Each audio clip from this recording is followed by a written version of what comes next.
You guys have been requesting this video for a while now, but I wanted to wait for chapter 259 before I actually made it. And man am I glad I did, because we have learned so much more about Sukuna's flames in that masterpiece of a chapter. So now, as requested, you're finally getting another Yuji Itadori theory video, which is piled high with Yuji glaze. However, not only am I going to share my theories on what Yuji's shrine will actually look like, but I'm also going to show you guys why Yuji's version of shrine will be far superior to Sukuna's. It's been a good while since I've glazed Yuji this much, so let's just get right into it. In chapter 257, Sukuna confirms that Yuji has his shrine technique. Although I don't know why Sukuna's acting like such a genius for figuring it all out when Gojo literally said this would happen to both Yuji and Sukuna at the beginning of the story. Yet another example of Sukuna being a fraud. Anyway, we see Yuji use cleave, only it looks very different to when Sukuna uses it, since we see little scissors and guidelines drawn onto the target. Sukuna then gives us a very important piece of information which strongly suggests that Yuji's shrine will actually be significantly different from Sukuna's. According to the fraudulent one, the sorcerer's personality and the era the sorcerer is born in can also cause a significant difference in how the technique works. In the TCB translations, Sukuna actually says it causes a sizable disparity, meaning the difference in the technique can be considered unequal or unfair. Simply put, Yuji's shrine can be better than Sukuna's. So with that established, let's get into how the modern age and Yuji's personality will evolve Yuji's shrine technique to be even better than the King of Curses. Sukuna's shrine is now confirmed to be centered around cooking, specifically cooking with Heian era equipment. And I shouldn't have to explain that it also reflects Sukuna as a person because of his obsession with eating and cooking. However, this does not necessarily mean that Yuji's shrine is going to be cooking themed too, since it will reflect his mindset instead of Sukuna's. Then again though, Yuji has also been eating fingers and cursed objects throughout the entirety of Jujutsu Kaisen to get stronger, so maybe it is cooking. Well, including cooking, I have come up with 3 theories about what Yuji's shrine technique could look like, which I'm now going to share with you. For the first one, we're going to stick with the cooking theme and focus a lot more on how the modern age will make it shit ton stronger. My theory basically goes like this. Sukuna is that 82-year-old grandfather who has had the same first generation iPhone for a decade and still can't figure out how to flip the camera. Yuji, on the other hand, is the grandchild who actually has a functioning brain and has the latest phone. A phone that old geezers would kiss their teeth at and then start monologuing about newspapers or some shit. Sukuna's cleave and dismantle are based off a type of knife I assume was used for cooking back in the Heian era. Yuji's cleave, however, is represented via these new scissor lines. Being a more modern utensil, it makes sense that Yuji would have this as his slashes rather than old-ass knives from 1,000 years ago. Now, scissors are definitely different to knives, but how does that make them better? Well, when you use a knife, you choose where you want to cut and then you cut down from one direction. And from what we've seen in the manga, Sukuna slashes work much the same way. Sukuna slashes generally travel from Sukuna and then slice through the target from one direction. If the target is as tough as Gojo, Yuji, Ryu, Yuta, or maybe even Maki, then it will be unlikely to cut through. And that's when Sukuna uses cleave. Scissors, however, create a type of pincer effect where one blade is forced in from each side. So I imagine that Yuji's cleave, and maybe later his dismantle, will actually apply a slash on each side of the target. And this will create that pincer effect with a greater force than a slash coming from only one direction. And it's also a lot easier to continuously cut with scissors as opposed to a knife where you basically just have to reset with every slice you make. Now, I do also have a really good theory about Yuji's flames, but we're going to talk about that after the next 2 ideas of what Yuji's shrine could be, since it's linked to a really big point that I make later in the video. Now, one alternative theme to cooking was actually suggested a few times by viewers, but I really liked it, so I chose to expand on it. And that theme is movies. Cooking is Sukuna's thing, and with Yuji's shrine supposedly adapting to his personality, I'm not sure cooking really works. After all, he did hate having to eat the fingers and didn't really sound like a fan of eating his half-brothers either. In the early story though, Yuji had a great interest in movies. I mean, Gojo trained him with a movie marathon, his bond with Junpei was built on their mutual interest in movies, and if I had a penny for every time Yuji mentioned human earthworm, I would be Gojo level rich. So yeah, movies do represent Yuji's own person a lot more than cooking does in my opinion. The cleave guidelines could very easily be editing cuts, and he could even have something totally different to flames, like sound or light. Hell, even electricity would make sense for a modern age sorcerer. In fact, if you want to get really deep into it, it's kind of already been hinted at. Todo's false memory flashback and Chozo's weird dream breakdown thing were both presented like a movie. Also, shout out Eternal Flame for making an April Fool's video on this, but Sukuna did also take time out of his fight with Mahoraga just to show us how much he hates popcorn cinema. No,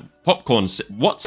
but Sukuna did also take time out of his fight with Maharaga to show us just how much he hates cinema popcorn. Did I hear you say foreshadowing? Okay, I admit that last point was like really stretchy, but still, it's cool, you know? The final idea I have for what Yuji's shrine could be if not cooking is a hospital. His story truly began when he witnessed his grandfather's death in hospital, and that's also where he met Megami. His grandfather also gave him the instruction of helping others, so maybe it's a hospital-themed thing, I don't know. But to be honest, I'm not too much of a fan of this one at all, and I don't think it's personal enough for Yuji just from that one moment we've seen him in a hospital. Realistically, it's probably still cooking with just changes to how it functions, although the movie thing is still really cool and I would not complain about that. Alright, we're now gonna dive deep into my theory of why Yuji's shrine will be far superior to Sukuna's, regardless of whether it's cooking themed or not, so lock in. And this theory also ties in heavily with Sukuna's flames and how Yuji will use them very soon to a much greater effect. Throughout the entirety of Jujutsu Kaisen, there is a constant theme of reforming the Jujutsu society. It's a key part of Gojo's story, especially since he was the one who acknowledged their society's flaws and dedicated his life to changing it. Gojo's main goal is to create a world where no sorcerer feels alone or experiences the terrible things he and Geto did in their youth. And the main reason it's so hard to change how the Jujutsu world operates is because of the higher-ups and the big three clans that are stubbornly stuck in tradition. I mean, just look at the Zenin clan and how they treat women and weaker sorcerers. It's just not on. Not to mention the fact that the higher-ups try to execute literally anything that moves. Now, Gojo could take the Sukuna approach and force change by simply wiping out the higher-ups and then sitting at the top of the Jujutsu society. But that would mean stooping to their level, and Gojo is not about that, so he instead focuses on nurturing change by teaching the new generation the importance of love. Gakuganji is actually a really good example of this change. He killed his colleague without hesitation because that's what the higher-ups ordered, but after reflecting on himself, he changed and actually decided against reporting Panda's secret. But the point is, Jujutsu society is stuck in the old ways and has been like this probably since the Heian era, which was pretty much a free-for-all for strong sorcerers. Now, Sukuna perfectly represents everything Gojo is striving to change. He represents everything currently wrong with the Jujutsu society. His technique is very traditional and limited by the equipment of the Heian era, and his mindset was also born from the Heian era and traditional Jujutsu, where the strongest sit at the top and can do whatever the f they want. Hell, even Gojo, who acknowledged the flaws in this isolation of strength, did ultimately lose to Sukuna because he had to go at it alone. His students, on the other hand, have been nurtured by Gojo to break free from a traditional sorcerer mindset. Take Hikari, for example. The higher-ups absolutely hate him because his technique is very untraditional, you know, being gambling and all. To be fair, Hikari is also just a dickhead, but that's besides the point. So when this new generation, led by Yuji, save Megami and defeat Sukuna, that will be the final nail in the coffin for achieving Gojo's dream and overthrowing the old ways of Jujutsu. Of course though, Sukuna's main threat at the moment is Yuji Itadori himself. Yuji is basically the new and improved Sukuna 2.0, who was raised in the modern age and trained by Gojo and his ideals. Yuji is basically now what Sukuna could have been. So when Yuji inevitably surpasses Sukuna, it will be because he successfully embodies Gojo's dream and rejects all of Sukuna's ideals. To put it very simply, Yuji's mindset is far superior to Sukuna's. And that right there is why Sukuna started spacing out. He did not think that this jumping was any different from the Heian era jumpings, yet he still thought something was off, and he was right. So if Yuji's mindset is superior to Sukuna's, and if modern equipment is superior to Heian era equipment, then it follows that Yuji's shrine technique will be far superior to Sukuna's. After all, those are the two things that Sukuna said would affect Yuji's technique, time period and mindset. And considering the word used was disparity, it does suggest that whatever change there is in their technique can actually put them on a different strength level to each other. As much as it's fun to theorize about what theme Yuji's shrine will follow, it's also completely irrelevant. In terms of the story and all the reasons stated above, all that matters is that Yuji's shrine will be better. But as much as I enjoy yapping about themes and shit, I know you guys enjoy the simpler approach where I just tell you that Yuji is about to whip out a big fiery explosion. Well, lucky for you, I'm now going to tie this all back into Sukuna's furnace and basically explain why Yuji's flames are going to be so much stronger. So yes, Yuji is about to whip out a big fiery explosion. Chapter 259 finally gave us actual information about what Sukuna's flames really are. And this is exactly why I said we gotta wait for more information to actually gauge Sukuna's strength before saying things like, oh, Sukuna could have just pulled a fire arrow on Gojo if he wanted to. No, he couldn't. This chapter goes out of its way to say that Sukuna was incapable of using the flames against Gojo. Sukuna's flames do actually have limitations and conditions, just as Kusakabe speculated. The furnace effectively needs to be preheated while Sukuna uses his cleave and dismantle, and it's also slow as f***, and has limited range. But of course, Sukuna can fix this issue by using his real curse technique, binding vows. He fixed the speed and range issue by making a vow to only use it when facing one singular opponent and less inside of his domain. And I just want to take a second again to appreciate Gojo. Sukuna made his flames ideal for a 1v1, but he couldn't use it against Gojo. That is how unbelievably strong he was. Anyway, Sukuna can use it against multiple people in the domain by using slashes to create dust covered in the same explosive cursed energy as the flames. Now, he can't actually make the flames his real guaranteed hit, but by making his domain airtight, he can cause a chain reaction by igniting all of the dust, causing a city-level Maharaga exercising explosion. It's basically an improvised guaranteed hit, which is easily a one-shot to pretty much any character I can think of. So why is Yuji's going to be better? Well, I think that's obvious. Very simply put, Yuji will not have the limitations needing a binding vow to fix in the first place. I mean, first off, Heian era furnace versus modern age oven or gas hob. Yeah, simple as that. One is far superior. Also, the mindset. Sukuna only being able to use it against one singular strong opponent is very symbolic. But with Yuji representing the opposite, it makes sense that he wouldn't be limited by that. Basically, he'll just have better flames. Like, that's pretty much the theory in a nutshell. Yuji was born into the modern era, he has the superior mindset and unbreakable ideals, he has the soul strikes and black flash, he has the most raw talent in hand-to-hand combat, he has blood manipulation, he has his friends, and of course he has his brothers. It's been mere months since he started his journey and he's already pushing top 5. Sukuna is also one of the 3 sorcerers capable of healing others with reverse curse technique, but Yuji most likely learned to do that by swapping with a Kotsu. Give him a domain expansion and some time to increase Shrine's output and he basically becomes number 1. He just has everything Sukuna does and way more. With his abilities and talent joined with Gojo's achievement of nurturing this new generation to work together, Yuji Itadori will dethrone the King of Curses very soon. Oh, and let's not forget the power of brotherhood, but that's for next time. Now, despite popular belief, Yuta is actually not the only character I can glaze. I know many of you struggle with this concept, but I can actually love multiple characters simultaneously. I know, it's insane. Now, there are going to be quite a few more character appreciation videos coming soon, but for now though, I really hope you enjoyed this long-awaited Yuji Glaze video. As always, don't forget to like and sub, feel free to join the Discord and follow me on Twitter, links below. Thank you guys for watching, and I'll see you in a little bit.